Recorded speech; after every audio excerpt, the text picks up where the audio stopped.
She's someone who is highly involved in the community. She helps people, improve their lives. Again, pay attention to her. She is a financial analyst. If you have some issues with managing your finance, reach out to her. She might be so helpful. Last but not the least, she is a wife and she is a proud mom.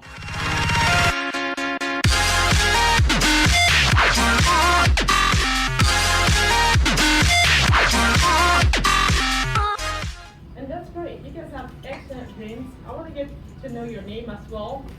And if you have any goals. My name is Brian Madrano. Right now, my current goal is probably right after graduation to go back to the lodging industry. I worked for hotels for about a year, so I want to go back, possibly work in food and beverage and venture out into front office. And my end goal would probably be to open my own business, which would be a bar. Awesome. Yeah. That's great. So I'm amazed by the dreams that you guys have. Most of you want to start a business, and that's absolutely amazing. I believe that you guys are very, your dreams are so high as compared to where I started. Because today, you know what I do, you know where I am, but it has not always been like this. When I was about 16 years old, my goal, because I come from a very poor family in Africa, in Cameroon, it's in Central Africa, and my village was a very poor village, and my family was the poorest family of the poor village. So I had to walk 1 hour and a half to get to school every day, and I had to wake up at 5 a.m. to help my mom make donuts and things like that. She's going to sell in order to buy my some writing books, right? Because I didn't actually have the textbooks because we couldn't afford them. So it was a very tough childhood for me. And growing up, my goal was to make 100,000 CFA per month. Like to find a job that would give me 100,000 CFA. And 100,000 CFA, it's about $200. So my goal was to make $200 per month and then find a good husband.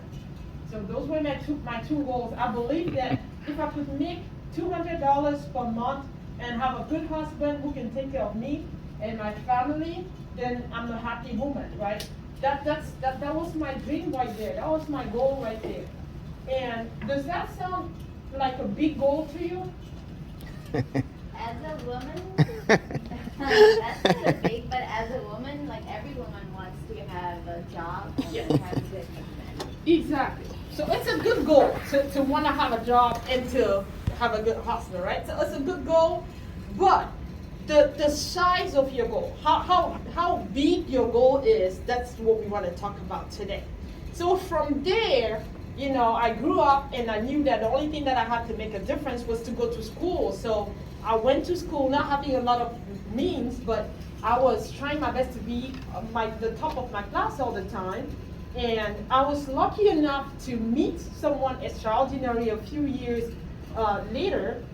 That person was from another country, from Cote d'Ivoire, and I was probably 22 at the time. And the person was 28. And I had a conversation with the person, it blew my mind. It totally changed my mindset, changed how I see things, changed how I dream. Why? Because that person was recruited from his country, Cote d'Ivoire, and he came to Cameroon as an expatriate. That company brought him there and gave him a position of a commercial director in a multinational company, right, called Nestle. And the company brought him there and was paying 100,000 CFA per day to lodge him in a hotel for the first few weeks until he can find an apartment. So basically, what my goal was to make, my monthly salary that I was dreaming of, somebody showed me that was what was being paid to lodge him per day in a hotel, and he was only 28 years old. You see what I'm saying? So just having that conversation and seeing that a company is capable of spending this much money, for relocation for somebody to come take a job, at that young age, then I started to ask myself the question, why do I think that 100,000 CFA, $200, why do I think it's enough? And this person showed me that if I can get to this level, you definitely can too, because I also come from a very poor family. So I went to school, finished high school, and after high school, went and did an associate degree, went and did a master's degree in a commerce school, and that's why that company recruited me and brought me here in your country. So by having that conversation, I had my high school diploma, and I thought that that was enough. I was happy with my high school diploma. So all I needed was just that $200 per month job and a good husband, right? So you see how having that connection, that conversation with that person totally changed my mindset. So there are two things that I want to mention to you when it comes to your success. First of all, you have to dream big. And second of all, you have to be mindful the kind of person that you surround yourself with. And that's why there is a great entrepreneur and motivational speaker who once said, your network is your net worth, and your network is your net worth. Whoever you network with, whoever you mingle with, whoever you talk to every day on the phone, you chat with all the time, you connect with on LinkedIn, on Facebook, those are the people that influence your choices, that influence your dream. That's why it's important if Tina wants to become an entrepreneur, if you want to start your own business, you want to start talking to business owners, right? You want to surround yourself with those kind of people.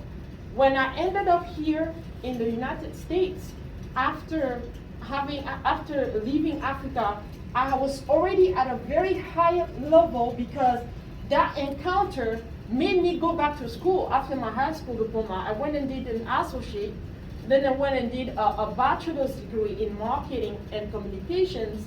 And then when I arrived here, I started working as an interpreter and translator because I met a lady in my church who noticed that every time the pastor said something, there was an interpreter next to him. But I had already interpreted before that person. But in a very low voice, I could automatically interpret. It was something that was just naturally coming without me forcing it. So I was a natural interpreter. And that lady noticed it and told me, you interpret so well, why don't you start interpreting in the church? And that's how I started working as a volunteer in my church, interpreting. That's why when you're, once in a while, when you're giving back to the community, when you're doing things social-wise to help others, it's not something that, it's not time wasted. You're serving, but it's also going to serve you at one point. Because guess what? As I started interpreting in church, there are people that needed interpretation services at the immigration. So they started calling me to go and interpret for them at the immigration. It would take me about 2 hours for their interview, and they'll pay me $300. So I was basically making about $150 per hour for interpreting at the immigration. And then I decided to dig deeper into it. So we said earlier, your first key to success is to dream big. The second one is to network with the right people. The third thing is to equip yourself, right, with the right tools. That can be knowledge. And that's the reason why you're here, right? Because you could have gone there and started doing it without, trying to get the knowledge, right? Learning by doing, right? Trial and error. But that's not the best way of doing things. By getting the knowledge properly, you go out there, you apply it scientifically. You apply it like a professional, right? So what I decided to do was to go back to school and learn really how translation is supposed to be done. Although I was a good translator naturally already, right? That's how I decided now to go to New York University. And I did a master's degree in translation studies for French and English. And when I graduated, I was able to start working not only as a freelancer like I was doing, but I was able to start my own business, translation business. And at the time, I would get phone calls here and there to go and interpret for other agencies. And those agencies will offer me $500 per day to go and interpret during an event. For example, a conference. If there's a conference, for example, with the Department of Defense or the Department of State or things like that, they will need interpreters to come in and work. And I will go there, make the 500, 600 per day. And one day I asked myself the question, if they're paying me 500, right? If they're paying me 600 per day to go and interpret at those conferences, at those meetings, what does that mean? If the agencies are paying me that much, what does that mean to you? What would you think? If they can pay me 600 per day to interpret, what would you think? That they're making a good amount of money themselves off of your interpretation. Absolutely. For them to be able to hire me as a freelancer and pay me $600 a day, they were getting double that amount. And think about it with assignments and projects more than weeks, right? So I said to myself, if they can pay me $600 per day, that means they're making double that amount at least. And so if I'm the one doing the job, and I went to school, got the training for that, I am able to start my own business at this point. I think I am ready. But I didn't ask myself, do I have enough money? Where am I gonna go? Whatever. The first thing that I did was to ask myself, what am I going to need? And the only thing that I was going to need was to be able to have a computer and a printer and paper, right? To be able to start translating for people, printing it. And then I asked myself, when you translate documents, what are you going to need? You're going to need to notarize those documents. So I started looking up to see, what do I need to become a notary? And it was nothing much. It took me an application for $13 or maybe less than $30. And then they did my background check. And a few weeks later, they gave me that opportunity to become a notary public. But I thought it was something so big, because where I come from in Cameroon, for you to be notary, it's a big deal, right? So sometimes we block ourselves, we put those barriers ourselves when it's actually easy out there to get the things that we want to get. So with my computer, my papers, being a notary public already, I asked myself, how do I get many clients? How do I get as many clients as possible? Went online, tried to look up and see, how do I advertise my business so that the only people that I'm servicing are not just people from my church, right? Not just my neighbors or people that know that, oh, Lisa offers translations or interpretation. Now I did some research, and then I connected with other interpreters. And they told me, interpreters and translators, and they told me that there's a website, a network called ATA, American Translators Association. And they said, oh, you can actually go there and sign up and, and pay the yearly membership fee and all of that. That was gonna cost me about $500 or something like that. So after a few assignments, I paid for my membership. But guess what? I was getting phone calls all the time. The first phone call was already able to pay for my yearly membership, right? So that I was able to advertise my business and get known and become big to the point that I now was able to go get an office in Washington, D.C., 2 minutes from the White House, right opposite the World Bank.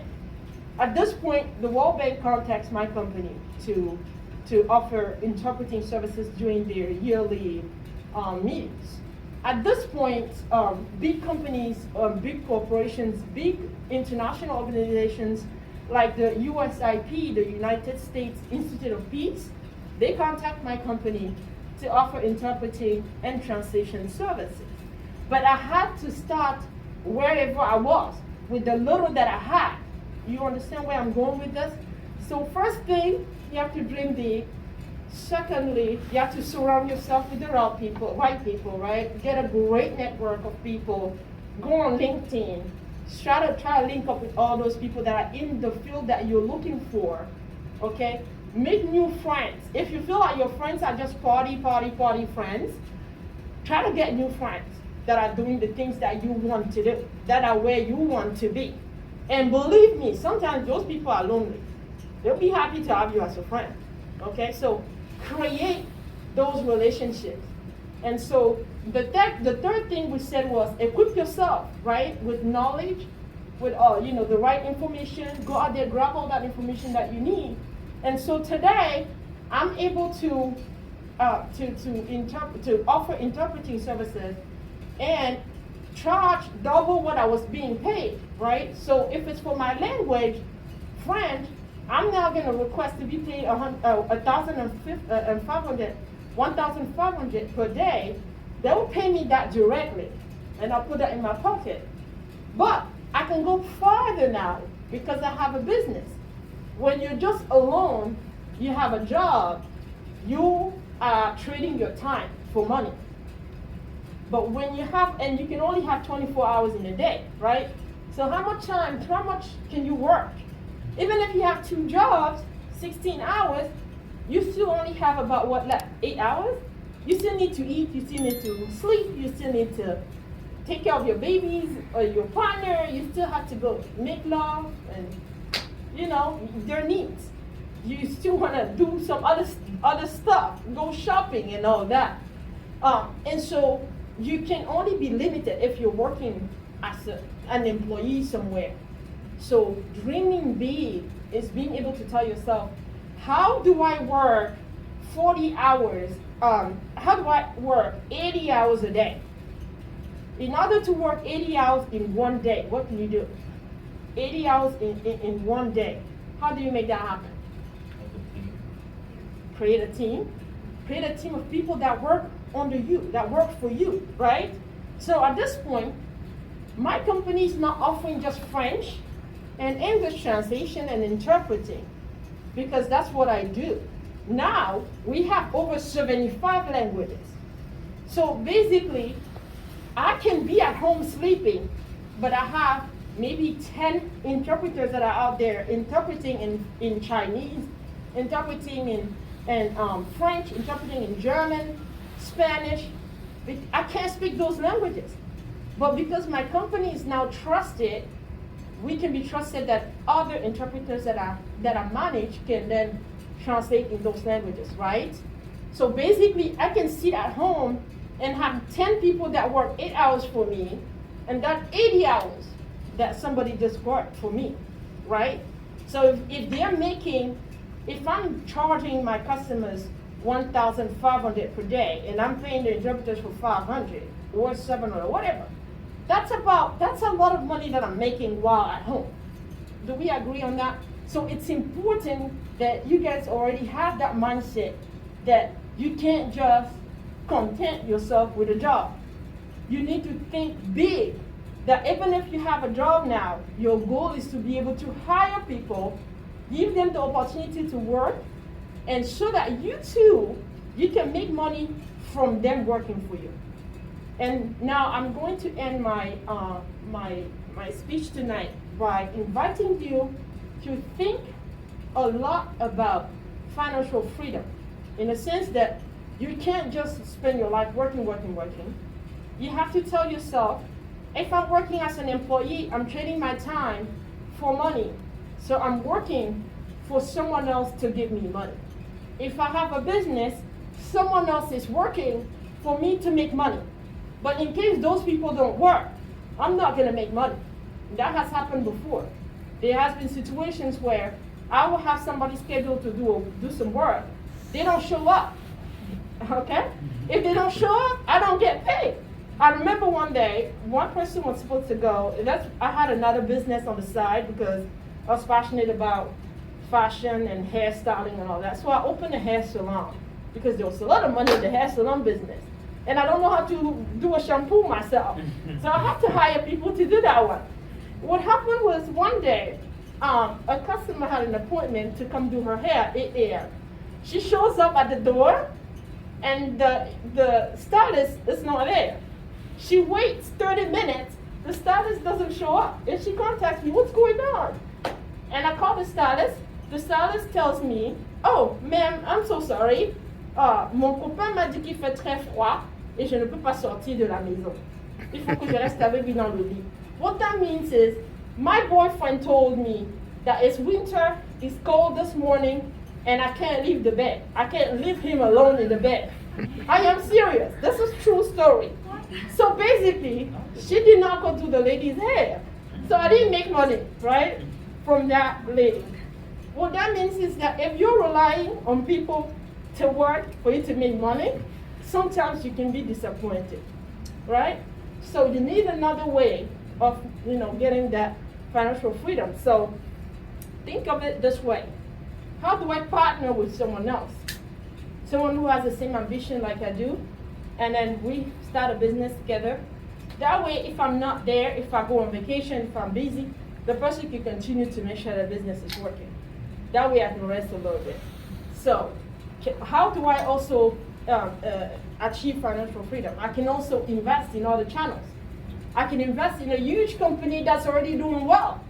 Facebook is doing well. Do we agree?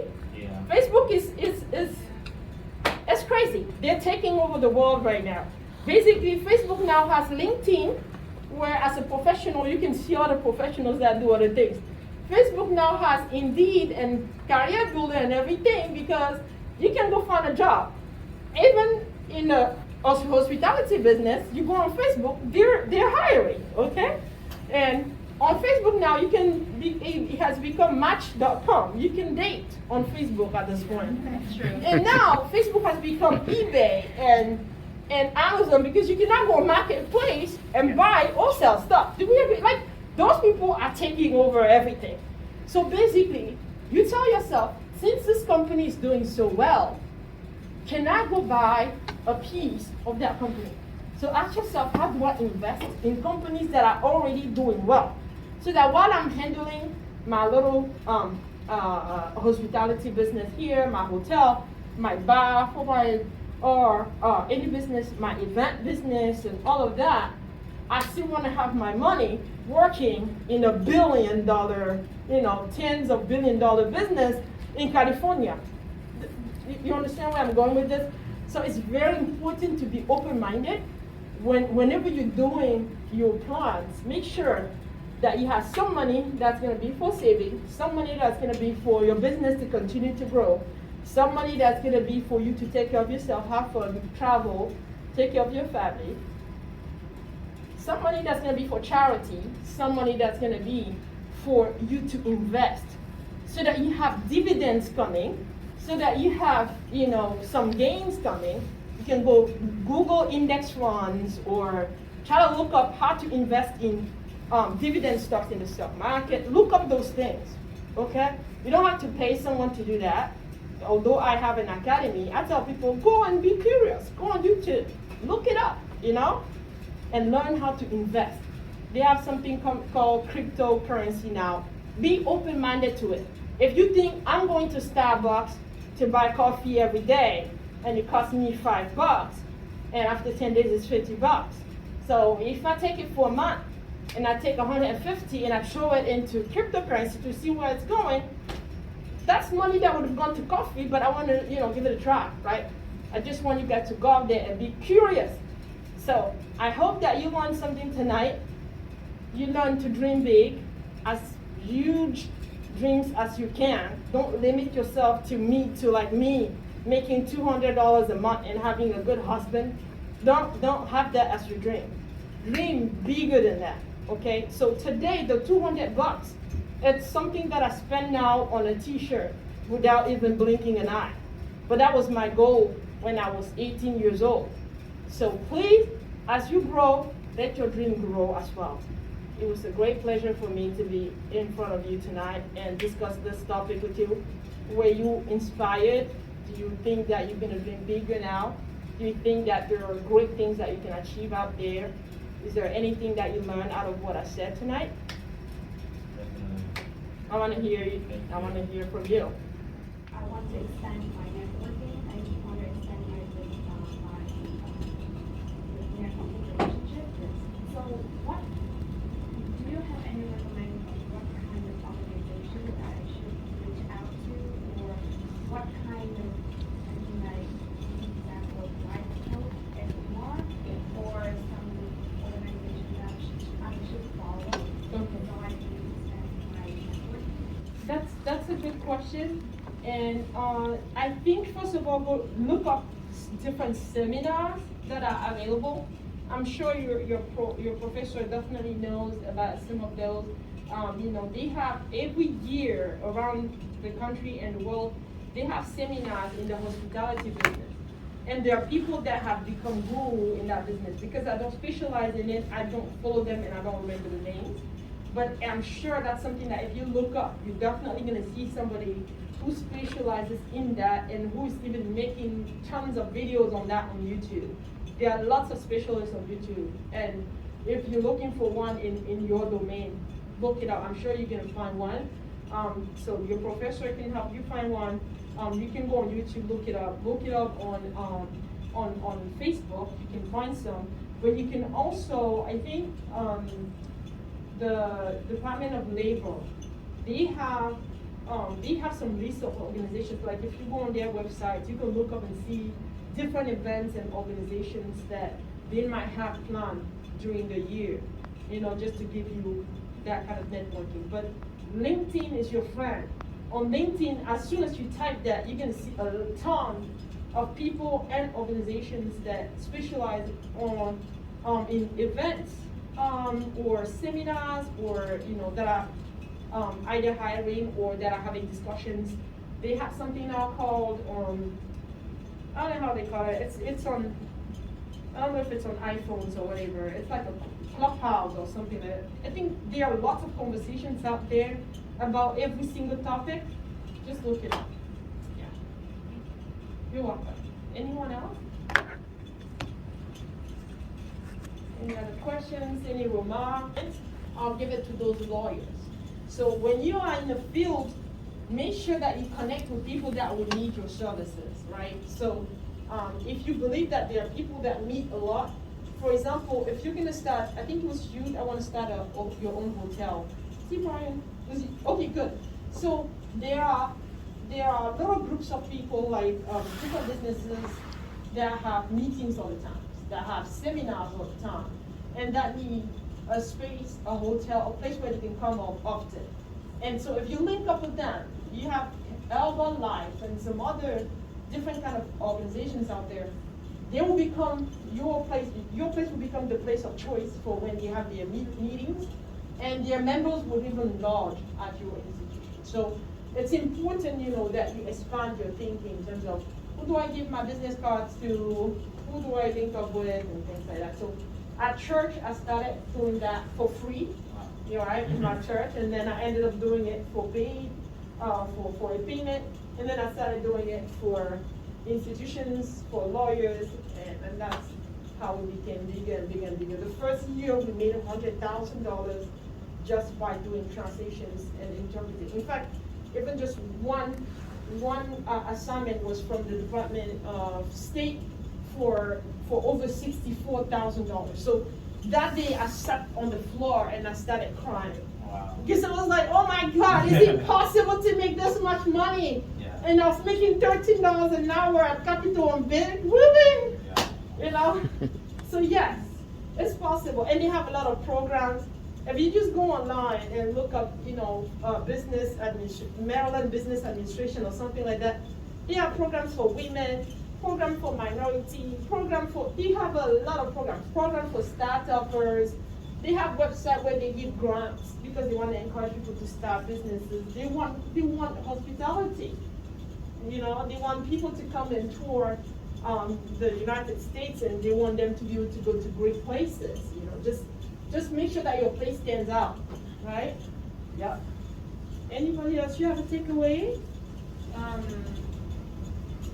Well, I like all the information that you gave us. I thought it was really helpful, and sometimes, like, I think, oh, I wish I sort of started earlier in life, like with finances and thinking of like what I really want to do in life. But yeah, your speech was inspiring, so I liked it. Yeah, that's awesome. I remember when I was asking you earlier on what your goals are, you were saying that you're not really clear yet as to what you want to do when you're done here. And I want to encourage you when you get home to really try to work on mapping out something specific and clear, that this is what I want to do, and this is where I want to start, so that it can start pushing you to get the all the things that you need to get there, to connect with the right people, get the right tools and things like that. Yeah. Any takeaway? I liked your speech today. I like that you focus on dreaming big. My dreams kind of changed. Like right now, I really want to be a flight attendant. My goal is to see the world. And then after that, I feel like I'll do something else. Absolutely. And then just keep changing. So Yeah. I just kind of go with So just be flexible with your whatever's dream, now. right? Because my dream too was to be a flight attendant, but the main reason why I wanted to be a flight attendant was because they were very fashion, they're very stylish, they're so classy. So I just wanted to have that little foulard, that little, I just wanted to look like that with that little scarf on their neck and all that. That was one thing that I wanted to do, but at the end of the day, when you see how much they're paid, and I remember I was even offered a job. Delta offered me a job, but when I looked at what they were going to pay me and how I was going to, like, when you go from one city to another, you almost sleep on a bunk bed. Like, it was not something that was going to be fun. So although I really wanted that, so today what I do is I do something else that's going to give me enough money to travel business class and first class and just go wherever I want to go. And one day I would just get a private jet, and then I'll wear a flight attendant coat and whatever, and I'm gonna be my own flight attendant that day. But for the salary that they're getting and for how they're treated and how I want to be with my family at this point, right? So I'm glad that you're saying you're gonna be flexible. That's absolutely amazing. Anyone else? I was making a remark on how you came up with an idea of invest your time and money in the correct thing. Like you came up with the cryptocurrency, and I know it's going, like it's demanding all over the world. I would say correct that, because if you're working as an employee of another company, you're just work, you don't have life. That's true. You're working to achieve someone else's dream. Yes. Yeah. But if you starting to research and like dream big, let your dream be growing, Right. and then just research and then invest your Right. time on things. Discover new things, discover new investment channels. Tomorrow maybe it won't be cryptocurrency anymore. Probably it's gonna be something else. They have something now that they call, I don't know how they call it again, I forgot, but they have like this way of having a library online. I forgot the name of it, but they're now selling like virtual painting and virtual it has a name, but that's where they're going now other than cryptocurrency. And so as the world evolves, you want to evolve with the world, right? But just make sure that you're not a slave of a slave for money. You want to make money work for you. You want to work with something that you're passionate about. When I discussed with your professor, he was saying, this field requires passion.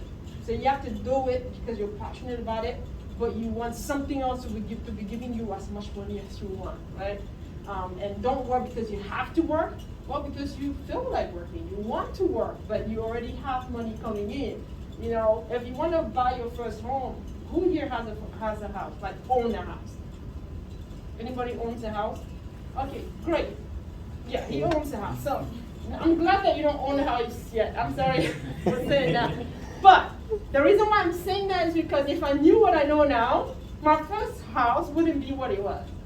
So I would tell you, if you want to buy your first house, find out how you can buy a duplex, right? Buy a duplex or a triplex. So the good thing about that is that you're still going to put about 3.5 or 5% down, but you're going to have all, three houses or 3 homes in one, a multi-family property, right? You're going to live in one, and then the other one you're going to rent it for $1,500, and then the other one for $1,000, and those two combined are going to pay your mortgage. You're going to live mortgage free, okay? And your house is going to be gaining value as time goes by. So think about buying a home as soon as possible, but don't buy it as a liability. Buy it as an asset. Make sure that it's giving you money as well. Okay. All right. It was a great conversation tonight. I think It was, there's a lot that we've discussed that you can pick out a few things that you can then build on, to achieve your dream. So does anyone think that moving forward, I'm gonna dream big? Do you feel like moving forward I wanna dream big? Is that how you feel tonight? Definitely. Okay, that was my goal. Definitely. Thank you so much. Thank you. Thank you.